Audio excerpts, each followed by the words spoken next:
Hello everyone, कैसे हैं आप लोग। आशा करता हूं आप लोग बढ़िया ही होंगे और आप लोग की एग्जाम की प्रिपरेशन और बढ़िया तरीके से चली रही होंगी। तो आज मैं आपको बताने वाला हूं क्लास 12th हिंदी का एक्सप्लेनेशन यानी कि व्याख्या वाला जो क्वेश्चन आता है 8 नंबर के, वही क्वेश्चन। तो चलिए बिना टाइम वेस्ट किए शुरू करते हैं अपना क्वेश्चन।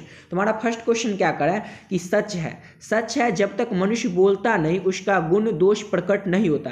क्वेश्चन करा है कि जब तक मनुष्य बोलता नहीं है ना तब तक उसका क्या नहीं प्रकट होता है। तो गुण वो कैसा है, उसका गुण कैसा है, उसमें दोष कैसा है, उसमें क्या क्या कमियां हैं, क्या क्या खूबियां हैं। जब तक कोई बोलेगा ही नहीं उसका गुण दोष तो प्रकट होगा ही नहीं, तो वही प्रकट नहीं होता। ये जो लाइन लिया गया, ये लाइन किस चैप्टर से लिया गया यही आपको बताना है। एग्जाम में ऐसे ही क्वेश्चन आएंगे, ठीक ना। तो आप पहले तो ये समझेंगे एग्जाम में क्वेश्चन कितने नंबर के आएंगे। तो ये क्वेश्चन आएंगे 8 नंबर के। बनाने कितना रहेगा, तो 2 क्वेश्चन बनाने हैं, दोनों क्वेश्चन 4-4 नंबर के आएंगे और टोटल क्वेश्चन आएंगे 4, जिसमें से आपको बनाने हैं 2 और दोनों क्वेश्चन आएंगे 4-4 नंबर के। तो टोटल 8 नंबर के क्वेश्चन आएंगे जो कि आपको बनाने हैं। और एक क्वेश्चन का नंबर कितना रहेगा, तो 4 नंबर। और आपको ऐसे बनाना है कि वो 4 में 4 नंबर आपको मिल ही जाए। इसलिए पहले तो ये समझिए कि 4 नंबर जो आएगा तो उसको लिखना कैसे है, किस फॉर्मेट में लिखेंगे, कैसे लिखेंगे कि एग्जामिनर जो चेक करेगा वो ऐसे चेक करे और आपको 4 के 4 नंबर दे दे, एक भी नंबर काटे नहीं, ठीक है ना। तो समझिए सबसे पहले तो हमको लिखना कैसे है, तो देखिए पॉइंट वाइज लिखना है। ऐसे नहीं कि एक पैराग्राफ ले लिए और लिख दिए कुछ भी। जैसे यहाँ पर क्वेश्चन था, क्वेश्चन पढ़े और क्वेश्चन का ही कुछ लिख दिए, कुछ अपने मन से 1-2 लाइन लिख दिए और हो गया। ऐसे नहीं लिखना है, अच्छे से समझ करके और पॉइंट वाइज लिखना है, ठीक है ना। तो आपको 4 में 4 नंबर मिलेंगे ही, ठीक है ना। तो चलिए पहले अब क्वेश्चन फिर से समझ लेते हैं। क्वेश्चन क्या था हमारा कि सच है जब तक मनुष्य बोलता है नहीं उसका गुण दोष प्रकट नहीं होता है। मनुष्य कैसा है ये तो प्रकट नहीं होता जब तक वो बोलेगा नहीं, कुछ बोलेगा नहीं। तो हमको पता कैसे चलेगा वो कैसा है, अच्छा है, खराब है, बुरा है, कैसे पता चलेगा। इसलिए जब तक वो बोलेगा नहीं तो हमें उसका गुण दोष प्रकट नहीं होगा। अब इसी का बतलाना है कि किस चैप्टर से लिया गया या ये लाइन है, इसका मतलब क्या है, इसका अर्थ क्या है। तो समझिए इसको कैसे लिखेंगे। तो प्रस्तुत पंक्ति, ये जो लाइन है इसको इसी को कहते हैं प्रस्तुत पंक्ति। तो प्रस्तुत पंक्ति हमारे पाठ्य पुस्तक के बालकृष्ण भट्ट द्वारा रचित शीर्षक बातचीत के पाठ से लिया गया। किस पाठ से लिया गया है, याद ही होगा आप लोगों को, ये लिया गया है बालकृष्ण भट्ट द्वारा। इसके रचित जो चैप्टर है बातचीत चैप्टर से ये प्लान लिया गया और इसके लेखक कौन है, यानी पाठ्य पुस्तक के इस चैप्टर के लेखक तो बालकृष्ण भट्ट है, जिसका शीर्षक क्या है तो बातचीत। ये प्रस्तुत पंक्ति हमारे पाठ्य पुस्तक बालकृष्ण भट्ट द्वारा रचित शीर्षक पाठ से लिया गया, ठीक है। इतना समझ गए आप लोग। ऐसे ही पहले आपको शुरू में लिख देना, ठीक है। इससे क्या होना, एग्जामिनर जैसे ही चेक करेगा आपको नंबर पूरा के पूरा ही देगा, एक भी नंबर नहीं काटेगा। अब उसके बाद क्या क्वेश्चन था उसके मुताबिक बताना है। तो हमारा क्वेश्चन था कि जब तक मनुष्य बोलता नहीं उसका गुण दोष प्रकट नहीं होता। तब इसका मीनिंग अब बताना है। अब आपको क्या करना है, तो इस पंक्ति के माध्यम से ऐसे करके लिखना है आपको, इन्हीं की सिर्फ लिख देना है कि यही आंसर होगा। इस ऐसे करके एकदम फॉर्मेट वाइज लिखना है। जैसे कि इस पंक्ति के माध्यम से बालकृष्ण भट्ट कहना चाहते हैं कि बोलने से मनुष्य के रूप का साक्षात्कार होता है। जब तक आदमी चुप रहता है तब तक पता नहीं लगता कि उसका स्वभाव कैसा है, उसकी रुचि क्या है और उसका दूसरों के प्रति व्यवहार कैसा है। लेकिन जब वो बोलने लगता है तो जाने अनजाने में उसकी भीतरी का असली रूप व्यक्त हो जाता है। स्पष्टतः यह पंक्ति बातचीत बतलाती है कि बातचीत से मनुष्य के गुण दोष का पता चलता है। देखिए अब तो ऐसे पर ये पता चल गया आपको एग्जाम में कैसे लिखना है, ठीक है। अगर आप लोगों को हो सके तो आप लोग इसको कॉपी में लिख लीजिएगा और इसको 2-3 बार पढ़ लीजिएगा, जिससे कि अगर एग्जाम में आए तो आप लिख ही दीजिएगा। और ये क्वेश्चन आता ही, यही वाला जो क्वेश्चन है ये क्वेश्चन 2-3-4 साल आ चुका है, इसलिए इस साल भी आने का बहुत ही ज्यादा चांस है। इसलिए आप लोग अच्छे से समझिए। अब आप ये तो हो गया ऐसे करके, लेकिन आप समझने के लिए पढ़ लिए लेकिन उतना अच्छे से समझ में तो आया नहीं। लेकिन आप समझा देते हैं कि आप लोगों को मैं ऐसे समझाऊंगा ना कि आप लोगों को अच्छे से याद ही हो जाएगा। इसलिए आप समझिएगा अच्छे से कि सच है जब तक मनुष्य बोलता है नहीं उसका गुण दोष प्रकट नहीं होता। ये लो लाइन लिया गया, ये लाइन किस चैप्टर से लिया गया, तो ये लाइन लिया गया बातचीत चैप्टर से, यानी बातचीत पाठ से लिया गया, जिसे लिखा है बालकृष्ण भट्ट ने। अब इस पंक्ति के माध्यम से बालकृष्ण भट्ट कहना चाह रहे हैं कि जब तक मनुष्य बोलता नहीं है, बोलने से मनुष्य के रूप का साक्षात्कार होता है। अब साक्षात्कार का मतलब क्या है कि मतलब जब तक लोग आदमी बोलता नहीं है ना, वो चुप रहता है तो उसका गुण क्या है, उसका दोष क्या है, उसके अंदर की बुराइयां क्या है ये हमें पता नहीं चलती है, ठीक है। लेकिन जब वो बोलने लगता है तो हमें पता चलता है उसका व्यवहार कैसा है, वो दूसरों के प्रति उसका कैसा व्यवहार है, उसकी सोच कैसी है, ये सब बात हमें पता चलती है। उसके अंदर की बातें पता चलती है, अनजाने में उसकी भीतरी रूप का असल रूप जो उसका होता है वो हमें पता चल जाता है कि वो कैसा है। अब वो चुपचाप बैठा रहेगा तो पता ही नहीं चलेगा कि वो आदमी कैसा है, लेकिन जैसे हम उससे बातचीत करेंगे तो उसके बारे में सब कुछ पता चल जाएगा। ये क्वेश्चन आप लोग समझ गए, ठीक है। अगर नहीं भी समझे हो तो एक बार इसको ऐसे लिखा है ना मैंने कि एकदम सिंपल लैंग्वेज में लिखा है, वो गेस्ट पेपर में नहीं कि गेस्ट पेपर में आधा पेज का एक आंसर दिया हो, एकदम सिंपल लैंग्वेज में। इसलिए अगर आपको हो सके तो कॉपी में लिख लीजिएगा, देख लीजिए कितना सिंपल लैंग्वेज में। इसको एक बार नहीं समझे होंगे तो एक बार अच्छे से पढ़ लीजिएगा, ठीक है। चलिए अब अच्छे से समझ लीजिएगा। आप दूसरा क्वेश्चन पर दे जाते हैं। दूसरा क्वेश्चन क्या है कि कह रहा है हमारा कि मृत्यु के कुछ समय पहले, क्या तो मृत्यु से जब मृत्यु होने लगते हैं उससे कुछ समय पहले स्मृति मतलब क्या होता है, यादें। जो आदमी मरने लग जाता है ना उस समय उसकी यादें जो आने लगती है, कैसे उसका जीवन रहा, वो सब यादें साफ हो जाती है, मतलब वो सब हमें साफ दिखाई देने लगती है। जन्म भर की घटनाएं एक एक करके सामने आने लगती है, मतलब जो लोग मरने लगता है वो मृत्यु के करीब रहता है तो भले किसी से बात नहीं करता लेकिन उसको याद तो आते रहता है कि उसने जिंदगी कैसी बिताई, उसकी जिंदगी में क्या क्या हुआ था, ये सब तो याद आने लगता है। सारे दृश्य के रंग साफ होते हैं, समय की धुंध बिल्कुल उन पर से हट जाती है, ठीक है। ये समझ गए, क्वेश्चन तो समझ गए ना। अब बताना है इसका मीनिंग, इसका अर्थ क्या हुआ, यह किस चैप्टर से लिया गया, इसका पंक्ति का भावार्थ यानी कि भाव क्या है। तो ये चैप्टर जो है लिया गया, प्रस्तुत पंक्ति हमारे पाठ्य पुस्तक किससे, तो चंद्र शर्मा गुलेरी, किसके द्वारा, तो चंद्र शर्मा गुलेरी, दूसरा चैप्टर है ना चंद्र शर्मा गुलेरी वाला, चंद्र शर्मा गुलेरी द्वारा रचित, शीर्षक उसने कहा पाठ से ली गई। किस चैप्टर से ली गई है, तो ये लिए गई उसने कहा था, जिसके रचयिता या फिर लेखक कौन है, तो चंद्र शर्मा गुलेरी। अब इस पंक्ति के माध्यम से लेखक कहना क्या चाहते हैं, तो इस पंक्ति के माध्यम से लेखक कहना चाहते हैं कि जब लड़ाई खत्म हो जाती है तो लहना सिंह को 12 वर्ष की अवस्था की याद आने लगती है। अमृतसर का चौक पर दही वाले दुकान पर मिली वह 8 साल की लड़की तेरी कुड़माई हो गई। जब लहना सिंह पूछता था तेरी कुड़माई हो गई तो धत कहकर जवाब देने वाली उसको याद आ रही है। लहना सिंह जमादार पद पर नियुक्त था, तब उस लड़की की याद उन्हें ज़्यादा नहीं आ रही थी, लेकिन जब मृत्यु नज़दीक आने लगती है तो उनकी सारी बातें याद बनकर आने लगती है, अर्थात सारे दृश्य के रंग साफ होते और समय की धुंध बिल्कुल ऊपर से हट जाती है, ठीक है। ये तो समझ गए कि अब लिखना कैसे है। अब आप समझिए और याद कर लीजिए। क्वेश्चन था, क्या क्वेश्चन था कि जब आप मृत्यु से होने लगते, पहले तो क्वेश्चन ये छोड़ दीजिए, आप तो समझ गए, क्वेश्चन एक बार देख लिए तो आप समझ गए। आप समझिए क्वेश्चन कि कहना क्या चाह रहा था। जब आदमी की मृत्यु होने लगती है ना, जब आदमी मरने की अवस्था में आ जाता है कि वो लगता है कि अभी कुछ ही दिनों का मेहमान है, मरने वाला है, उससे पहले आदमी को क्या होता है, उसको पूरा याद आने लगता है जीवन भर उसने क्या किया, किसको क्या कहा, उसका जीवन कैसा रहा, ये सारी बातें उसके जीवन में क्या घटित हुई थी, ये सब उसको याद आने लगता है। वही क्वेश्चन है कि जिस समय लहना सिंह की मृत्यु होने लगी थी ना, वो उसको क्या क्या याद आने लगा था, यही पूछ रहा है क्वेश्चन, ठीक है। तो ये तो समझ गए कि ये चैप्टर लिया गया उसने कहा था से, उसने कहा था कि रचयिता या फिर पाठ्य पुस्तक के लेखक कौन है, उसने कहा था इसके, तो चंद्र शर्मा गुलेरी। देखिए पहले लाइन में आपको ऐसे लिख देना है, जिससे क्या ना एग्जामिनर जैसे ही पढ़ेगा तो उसको लगेगा हाँ बच्चा को पता है कि इस चैप्टर से लिया गया, इसके लेखक की है। इससे क्या होगा ना, वो अगर तो 4 में से 3 नंबर देने वाला होगा ना, तो 4 में 4 नंबर ही देगा, उसको पता होगा कि आपको उसके बारे में नॉलेज है, ठीक है। तो देखिए अब क्या क्वेश्चन था, इसका क्वेश्चन तो समझ गए, ठीक है। उसको मृत्यु से पहले स्मृति साफ हो जाती है। अब ये जो लहना सिंह था, इनको स्मृति साफ हो गई थी, उस स्मृति में क्या क्या याद आ रही थी, यही बताना है आपको, समझ गए कि क्या क्या याद आ रही थी। तो उनको याद आ रही थी कि जब वो 12 वर्ष के थे, अपने मामा के यहाँ गए थे अमृतसर में, वहाँ दही के दुकान पर गए थे, दही के दुकान पर गए थे ना। अब दही के दुकान पर जो गए थे वो 12 वर्ष की अवस्था में, वहीं पर एक लड़की भी आती थी उस दुकान पर, तो उस लड़की से तो वो हर दिन पूछते थे कि तेरी कुड़माई हो गई। अब कुड़माई का मतलब क्या होता है, सगाई होता है, ठीक है ना। कुड़माई का मतलब सगाई यानी एंगेजमेंट। तो तेरी कुड़माई हो गई, लड़की से पूछते थे। लड़की क्या करती थी कि धत कहकर चली जाती थी, उनको कुछ जवाब नहीं देती थी, सिर्फ कहती थी धत और चली जाती थी।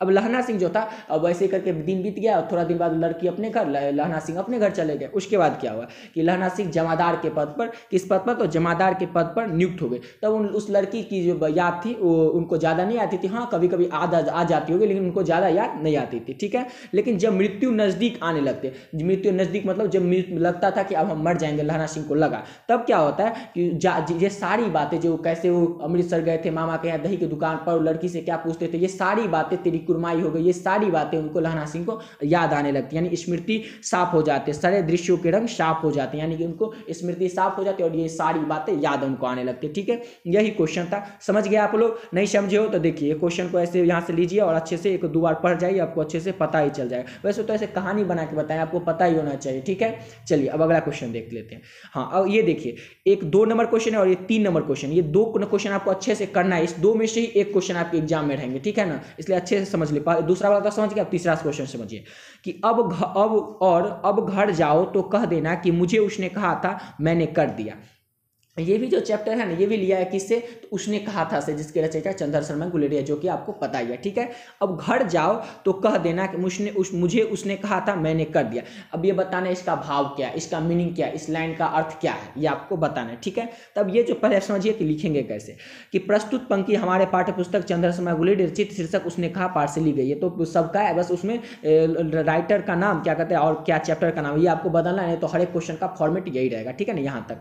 अब उसके बाद उस चैप्टर जो लाइन दिया हुआ उसका मीनिंग बताना, यानी कि उसका अर्थ बताना है। ठीक है, अब अर्थ देखिए, उसका अर्थ है कि ये लाइन का क्या क्वेश्चन है, फिर से देख लीजिए, आप क्वेश्चन भूल जाते होंगे, कि और अब घर जाओ, मतलब घर जाओ तो कह देना कि उसने जो मुझसे कहा था ना, वो काम मैंने कर दिया। ठीक है, अब इसका लाइन का मतलब समझिए, कि प्रस्तुत पंक्ति के माध्यम से लेखक कहना चाहते हैं, कौन कहना चाहते हैं, तो प्रस्तुत पंक्ति के माध्यम से लेखक कहना चाहते हैं कि सूबेदारनी ने पति हजारा सिंह, कौन, तो सूबेदारनी ने पति हजारा सिंह और पुत्र बोधा सिंह की रक्षा करने हेतु लाना सिंह से प्रार्थना की थी। लाना सिंह ने अपनी जान की बाजी लगाकर दोनों की रक्षा की। जब सूबेदार अपने बेटे के साथ जाने लगा तो लहना सिंह ने उनसे कहा कि जब घर जाओ तो सूबेदारनी से कह देना उसने मुझसे जो कहा था वो मैंने कर दिया। ये तो समझ गए। अब मैं आपको समझाता हूँ कि क्वेश्चन था क्या और आप लोगों से को लिखना क्या। ठीक है, तो समझिए कि अब घर जाओ तो कह देना मुझे उसने कहा था मैंने कर दिया। ठीक है, इसका मीनिंग समझिए कि किसने किसको कहा कि क्या कह देना।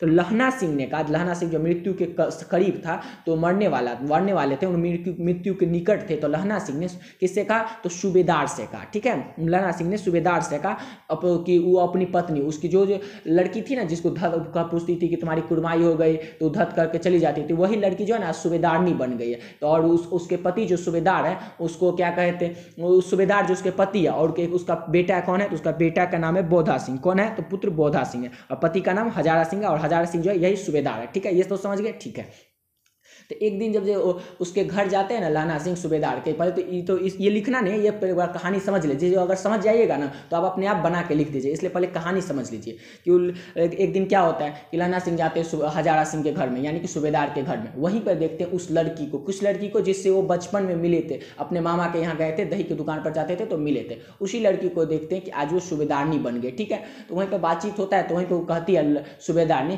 कि युद्ध में ना उसके पति की और बेटे की, पति का नाम क्या, तो हजारा सिंह, और पुत्र का नाम बोधा सिंह, यानी बेटे की रक्षा करना युद्ध में। तो उसने उससे ये बात कहा था। ठीक है, ये तो समझिए उसने, ये सब आपको लिखना नहीं, ये बस मैं आपको समझाने के लिए बता रहा हूँ। उसने ये बात उससे कह दी थी। ठीक है, सूबेदारनी ने किससे कह दी थी, तो लहना सिंह से कह दी थी। ये तो समझ गए। ठीक है, अब क्या होता है, युद्ध हुआ। ठीक है, उसमें क्या होता है कि हजारा सिंह और बोधा सिंह को, इसको बचाने के चक्कर में लहना सिंह की मृत्यु हो जाती है। ठीक है, तो इसीलिए सूबेदार को कहता है लहना सिंह कि सूबेदारनी से कह देना कि जो सूबेदारनी ने जो काम मुझे कहा था ना कि मेरे पुत्र की और मेरे पति की रक्षा करना, वो मैंने कर दिया। वो ये नहीं कहता कि मैंने इसकी रक्षा की या फिर मैंने आपको बचाया, ये सब नहीं, बस उसको कह देना कि उसने जो कहा था ना, इसीलिए इस चैप्टर का नाम है उसने कहा था। सूबेदारनी उसने कहा था, मतलब सूबेदारनी जो कहा था वो लहना सिंह ने कर दिया। और ये बात लहना सिंह कहता है किसको है, तो सूबेदार को कहता है। सूबेदार कौन है, जो हजारा सिंह है और सूबेदारनी का पति भी है। ठीक है, यही क्वेश्चन का अब तो समझ गए ना आप लोग कौन किससे क्या कहता है और क्या करने को कहता है। फिर से एक बार समझ आइए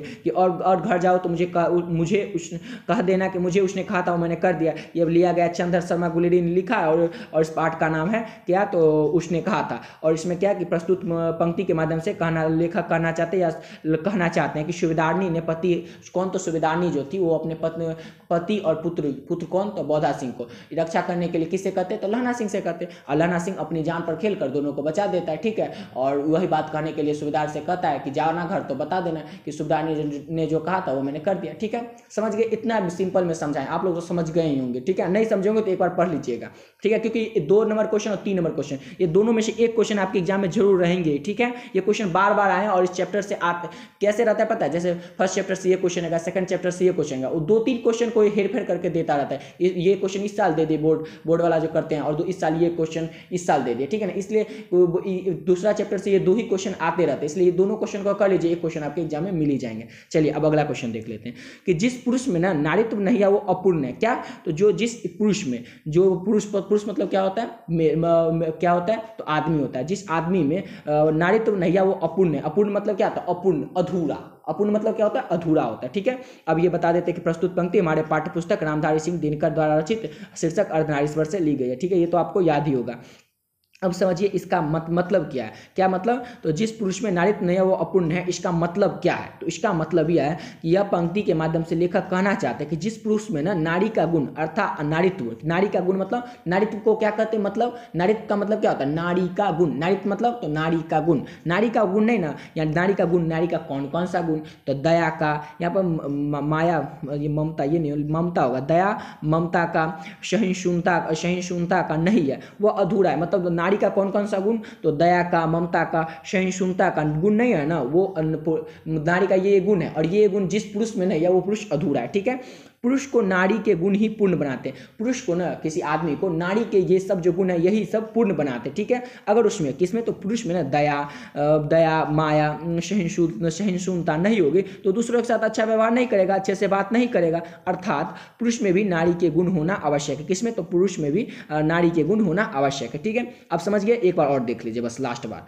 कि जिस पुरुष में नारीत्व नहीं है वो अपूर्ण है, ये लाइन था। अब ये पता चल गया कि ये रामधारी सिंह द्वारा रचित परशीर्षक पाठ अर्धनारीश्वर से लिया गया। अब इस पंक्ति के माध्यम से लेखक क्या कहना चाहते हैं, तो इस पंक्ति के माध्यम से लेखक कहना चाहते हैं कि जिस पुरुष में नारी का गुण नहीं, किसमें, तो जो कोई पुरुष है, ठीक है, उसमें नारी का गुण नहीं है। ठीक है, फीमेल यानी कि नारी का गुण नहीं है। यानी नारी का मतलब क्या होता है, नारी को एक वर्ड में क्या कहेंगे, तो नारीत्व कहेंगे। ठीक है, नारी को क्या कहेंगे एक वर्ड में, तो नारीत्व कहेंगे, अर्थात नारीत्व नहीं है। और नारी का कौन कौन सा गुण पुरुष में नहीं है, तो दया का, माया का, ममता का, सहिष्णुता का, ये सब गुण नहीं है ना, वो पुरुष अधूरा है। वो पुरुष क्या है, तो पुरुष अधूरा है, वो पूर्ण नहीं है, वो अधूरा है। ठीक है, पुरुष को ना नारी के गुण ही पूर्ण बनाता है, पुरुष को नारी के गुण ही पूर्ण बनाते हैं। ठीक है, अगर पुरुष में दया, करुणा, माया, सहिष्णुता ये सब आ जाएगा ना, तो दूसरों के साथ अच्छा व्यवहार करेगा, अच्छे से बातचीत करेगा। ठीक है, समझ गए। अर्थात पुरुष में नारी के गुण होना आवश्यक है। ये भी लास्ट में लिख दीजिएगा। इससे क्या होना, और देखिए आपको पॉइंट वाइज लिखना है, इन्हें कि कैसे करके, ऐसे करके जैसे में लिखा ना, प्रस्तुत पंक्ति हमारे पाठ्य पुस्तक से ली गई, ऐसे करके आपको लिखना है पॉइंट वाइज, जैसे कि आपको फुल में फुल मार्क्स मिले। ठीक है, चलिए अगला क्वेश्चन देख लेते हैं। अब अगला क्वेश्चन क्या है कि कितने क्रूर समाज में रह रहे हैं हम, यहाँ श्रम का कोई मूल नहीं बल्कि निर्धनता को बरकरार रखने का षड्यंत्र ही था यह सब। क्या क्वेश्चन था, कितने क्रूर, क्या तो क्रूर समाज में रह रहे हैं हम, यहाँ श्रम का कोई मूल नहीं बल्कि निर्धनता को बरकरार रखने का षड्यंत्र है यह सब।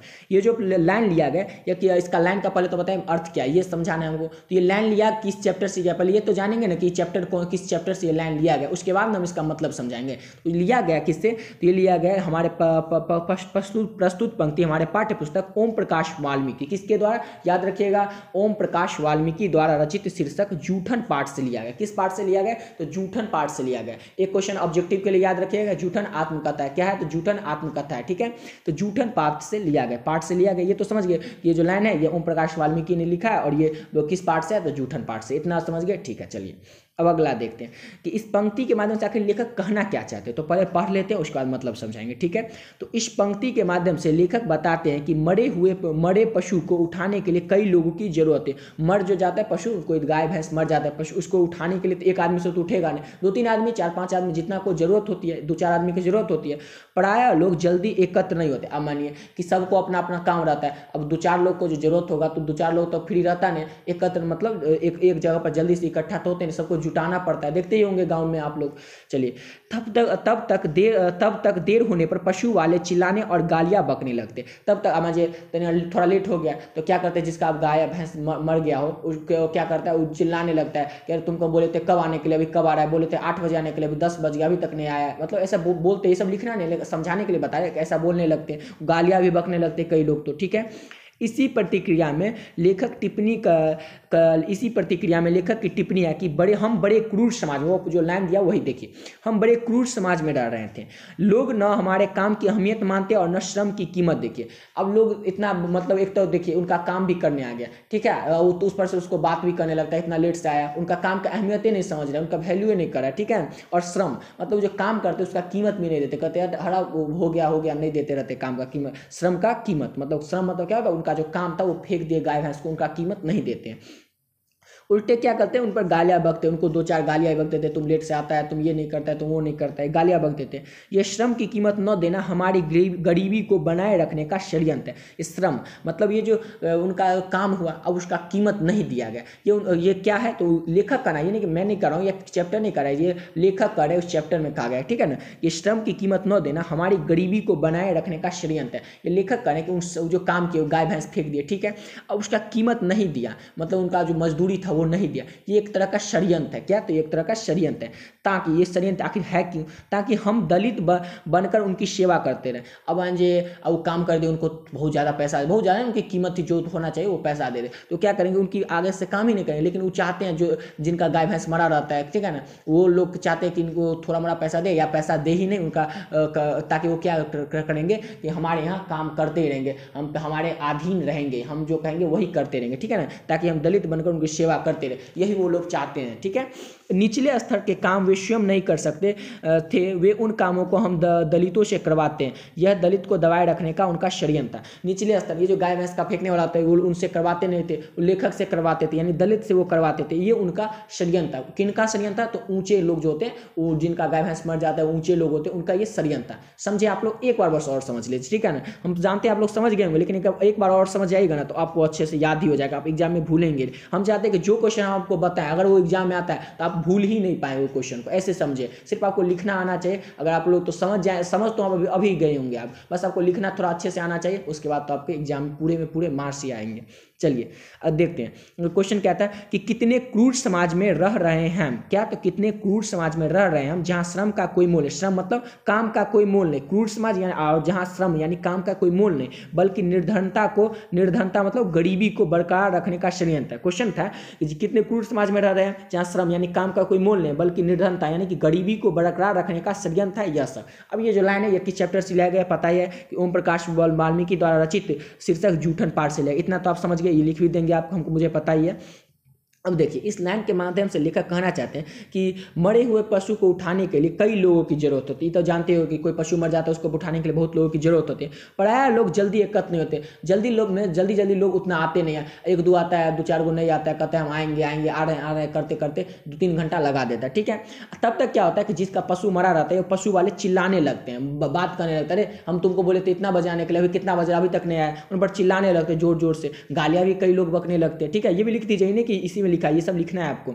इसी प्रतिक्रिया पर लेखक की टिप्पणी है। इसी प्रतिक्रिया मतलब ये जो बात है, क्या बात, तो तब तक चिल्लाने लगता है, गालियां बकने लगता है। इसी पर लेखक कहना क्या चाहते हैं, मतलब टिप्पणी क्या करना चाहते हैं। ये टिप्पणी कर रहे हैं कि हम कितने क्रूर समाज में रह रहे हैं, कि न लोगों को हमारी अहमियत मानते हैं, न हमारे काम की। अब लोग न उनका, लेखक का भी अहमियत मानते हैं। क्यों नहीं अहमियत मानेंगे जरूर, क्योंकि ये काम कोई करता नहीं रहता, और उतना दलित जो होते हैं वो काम करता है, ऊपर से उनको अहमियत भी नहीं मानता है, और उनको श्रम यानी उनका जो कीमत होता है, जो गाय को आया 4-5 आदमी से इतना मेहनत किया, उठा के फेंक दिया, और वो क्या कहते हैं, उनका श्रम, उनका जो काम किया, इतना उसका कोई कीमत ही नहीं दिया, पैसा ही नहीं दिया, तो उनका ना उनका वैल्यू करता है कि तुम ऐसा ही है, ये वो कर देता है। उनका ना उनका वैल्यू करता है, उनके काम की वैल्यू करता है, ठीक है। तो उल्टे क्या करता है, गालियां बक देते हैं कई लोग। यह श्रम की कीमत न देना हमारी गरीबी को बनाए रखने का षड्यंत्र है। क्या है? तो हमारे गरीबी को बनाए रखने का षड्यंत्र है, ये लेखक कर रहे हैं, ठीक है। ताकि हम दलित बनकर उनकी सेवा करते रहें, यानी कि पैसा देंगे नहीं, अगर पैसा नहीं देंगे तो उसके पास पैसा रहेगा नहीं, तो हमारे 2-4 कुछ रुपया के लिए हमारे पास आके गिड़गिड़ाता रहेगा, हमारी सेवा करता रहेगा, ठीक है। ये लेखक कहना चाह रहे हैं। निचले स्तर के काम जो स्वयं नहीं कर सकते, गाय भैंस को खुद फेंक नहीं सकते, इसलिए तो दलित को बुलाते हैं, तो वो काम हम दलित से करवाते हैं। यह दलितों को दबाए रखने का, दलित को दबा के रखने का, नीचे रखने का, अपने से नीचे रखने का षड्यंत्र है। ये कौन करे? तो लेखक करे। यही लिखना था बस, और ये क्वेश्चन मुझे लगा एग्जाम में आएगा ही, इसलिए अच्छे से समझ लीजिएगा, ठीक है। नहीं समझे होंगे तो एक बार उसको स्क्रीनशॉट ले लीजिए, या जो आपको लिखना हो लिख लीजिए और अच्छे से समझ जाइएगा।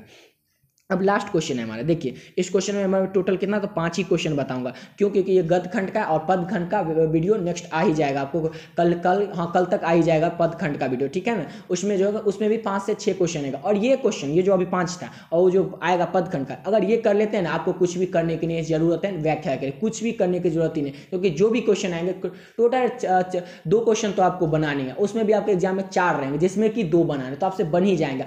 टोटली मैं आपको 5 अभी करा दिए, 5 नेक्स्ट वीडियो में रहेगा, 5 या 6, तो टोटल 10 से 11 क्वेश्चन है, उसी के अंदर से आपके एग्जाम में आएंगे, ठीक है, देख लीजिएगा। तो चलिए अब लास्ट क्वेश्चन हम अपना देख लेते हैं कि आदमी यथार्थ को जीता ही नहीं, यथार्थ को रचता भी है। ये जो लिया गया, ये किससे लिया है, किस पार्ट से लिया, और ये क्वेश्चन देखिए ये कितनी बार आ चुका है, 12 में, 14 में, 16 में, 18 में भी आ चुका है, 5-6 साल ये क्वेश्चन आ चुका है। ये क्वेश्चन तो VVI क्वेश्चन आप लोग रट ही जाइएगा कि आदमी यथार्थ को जीता ही नहीं, यथार्थ को रचता भी है। प्रस्तुत पंक्ति हमारे पाठ्य पुस्तक के मलियस द्वारा, किनके द्वारा, तो मलियस द्वारा, याद रखिएगा मलियस द्वारा लिखी गई शीर्षक हंसते हुए मेरा अकेलापन पाठ से लिया गया। किससे लिया गया, तो ये जो लाइन लिया गया ये लिया गया मलियस द्वारा लिखित शीर्षक हंसते हुए मेरा अकेलापन पाठ से लिया गया, ठीक है ना। अब इसमें क्या होता है कि लेखक का विश्वास है कि मनुष्य केवल यथार्थ को जीता ही नहीं, यथार्थ मतलब अभी के समय को जीता ही नहीं है बल्कि उसकी रचना भी करता है। क्या, तो यथार्थ को जीता ही नहीं बल्कि उसकी रचना भी करता है। भाव, ये मतलब इसका कहानी का भाव क्या है, उसका अर्थ क्या है, उसका अर्थ यह है कि हम अपने आसपास के संसार की रचना, हमें अपने आसपास के संसार की रचना स्वयं करनी पड़ती है। यथार्थ की रचना सामाजिक दृष्टि से एक नैतिक कर्म है। समझे आप लोग, नहीं समझे होंगे, ठीक है। क्वेश्चन फिर से हम पढ़ेंगे। क्वेश्चन है कि आदमी यथार्थ को जीता ही नहीं, यथार्थ को रचता भी है। प्रस्तुत पंक्ति हमारे पाठ्य पुस्तक के मलियस द्वारा क्या, तो लिखी गई शीर्षक हंसते हुए मेरा अकेलापन पाठ से लिया गया। ये तो आप समझ गए, ठीक है, इतना समझ गए होंगे, ठीक है। अगर इतना भी लिख देंगे ना तो आपको, अगर वैसे तो आपको लिखना है पूरा के पूरा लिखना है, ठीक है, समझ गए ना, लेकिन इतना भी अगर कोई लिख देता है उसको 1 नंबर मिल जाएगा, ठीक है। अब आगे देखिए कि लेखक का विश्वास है, लेखक का विश्वास मतलब लेखक का मानना, इस लाइन के उपरांत ये रुख है कि लेखक का विश्वास क्या है। लेखक का विश्वास है कि मनुष्य केवल यथार्थ को, मतलब अभी के समय को जीता ही नहीं बल्कि उसकी रचना भी करता है। क्या करता है, तो उसकी रचना भी करता है। भाव यह है, उसका अर्थ यह है कि हमें अपने आसपास की संसार की रचना स्वयं करनी नहीं पड़ती, मतलब ये नहीं कि दूसरा कोई कर देता हमारे संसार की रचना, हमको शुद्ध अपना काम खुद करना पड़ता है, ठीक है ना। यथार्थ की रचना सामाजिक दृष्टि से एक नैतिक कर्म है। नैतिक कर्म मतलब काम है, नैतिक काम है, ठीक है।